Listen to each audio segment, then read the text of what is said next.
My Love Note podcast for you this week is entitled Strength from Support. After loss, when you get to a point where you want to talk to someone, where do you go? I discovered that I had pretty much isolated myself and knew that it was time to climb out of my cocoon. When we moved to Maui, Ron was having significant health challenges, so I chose to spend time with him. And 2 years later, he was gone. And I only knew a few people. They already knew my story, and I didn't want them to think I was broken. I wanted to find some strength to step forward. I thought about going to a counselor, but in researching online about counselors who were close enough to go to, I do live in the middle of the Pacific Ocean. I found that while some had training in grief, they didn't necessarily have experience with their own grief, and I wasn't sure I could relate to them. Hospice invited me to attend their group, but when I thought of that, I just envisioned people in pain sobbing through their stories and not hearing anyone else. I realized that I'm probably totally off base with that assumption, and I probably made that up as an excuse not to go. The hospice people I worked with to help Ron were all wonderful.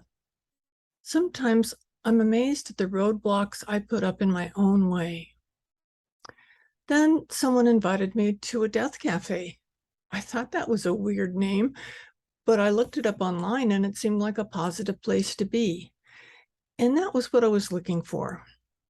I went to my first meeting and loved that they were at a Mexican restaurant eating chips and salsa and sharing stories and talking about anything related to death. I was relaxed and comfortable, and especially grateful that I didn't feel like I was the odd person out. Often when dealing with loss, you may find yourself in circumstances where everyone seems to like their lives are ideal with no loss. When I'd be in a place like that, I wasn't comfortable speaking about my situation.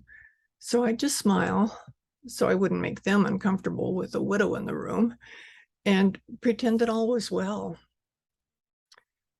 So that first meeting has led me to become a facilitator in the Death Cafe.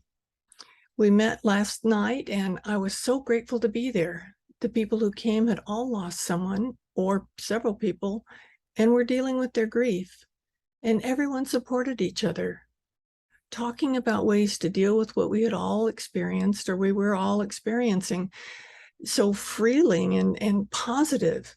And telling your story is so important. I've discovered that the more often I share about Ron and Jacques, the easier it is for me, and the shorter the story is. I feel like I've found my people. I'm home, and I also feel more comfortable talking to everyone else. I don't have to be identified by my grief.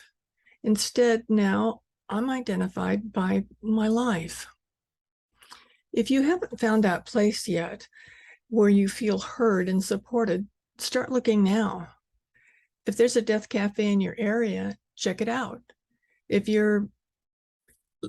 there's not a death cafe near you, or the concept doesn't resonate with you, find someplace else.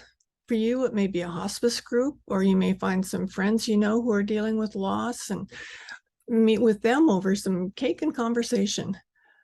I've also heard of a group gaining popularity around the country called the Dinner Party, Life After Loss. And that's been created especially for 20 to 30-year-olds. The important thing here is to choose to move forward from isolation. Choose to find your people. They're out there, and they're probably just waiting to hear from you.